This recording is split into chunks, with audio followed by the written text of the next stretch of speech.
Bonjour à tous. Alors aujourd'hui nous sommes le week-end pascal 2020. Vous voyez, c'est le printemps, là il y a les cerisiers qui sont en fleurs, les pissenlits, c'est super beau, il y a du jaune. Le jaune c'est super. Alors je me présente d'abord, je suis berger. Je possède des milliers et des milliers de moutons qui m'obéissent au doigt et à l'œil, et aussi à la baguette. Mon rôle de bon pasteur est de les protéger avec amour, donc je les nourris bien, j'en prends soin.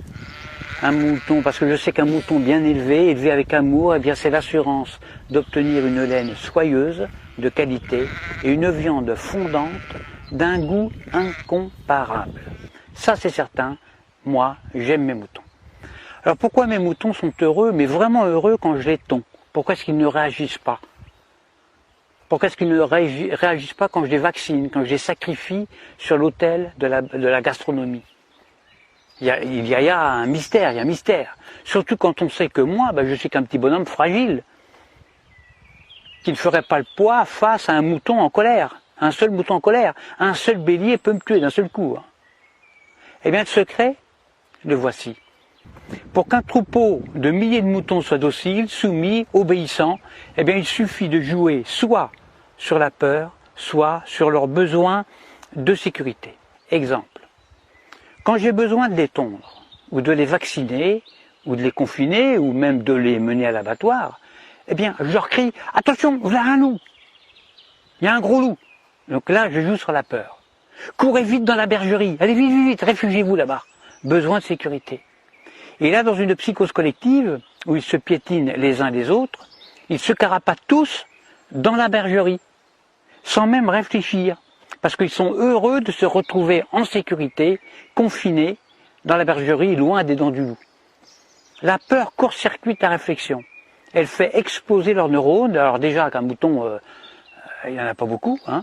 Alors pendant que leur attention est dirigée vers le loup, eh bien moi, tranquillement, je les tonds, je les vaccine, je leur tatoue le gigot, je puce les rebelles, je castre les chefs, bien sûr, en leur injectant des médicaments, etc., etc. Et quand j'ai fini mon travail, eh bien, je les relâche tout doucement par petits groupes. Alors c'est vrai qu'ils se sont fait tondre, ça ils s'en rendent compte, ils le voient, mais ils sont heureux d'avoir échappé au gros loup. Ils sont tondus, mais encore vivants, donc contents, heureux. Je les fais alors bêler tous en chœur à la tombée de la nuit, à 20 h, au moment du journal télévisé, qui leur raconte qu'ils ont échappé vraiment à un grand danger. Alors bien sûr, sur le nombre, il y a toujours quelques rebelles, des moutons noirs, qui sont des moutons plus intelligents que les autres, qui comprennent, ils ont pigé mon stratagème. Alors ils essayent, ils tentent désespérément d'expliquer à leurs frères moutons, à leurs congénères, que si le loup en croque 2 ou 3 seulement, le berger, lui, est beaucoup plus dangereux, puisqu'ils finiront tous sur une table en méchoui, ou sur la table pascale. Alors il faut les gérer, ces moutons noirs, qui ne veulent pas rentrer dans la bergerie. Parce que ce sont des rebelles, ce sont des esprits libres. Alors à ceux-là, soit je leur montre mon bâton, soit je les fais mordre par mon chien.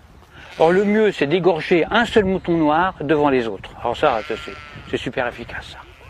Pour un seul de sacrifié, j'en terrorise des milliers qui deviennent, mais alors, doux comme des agneaux.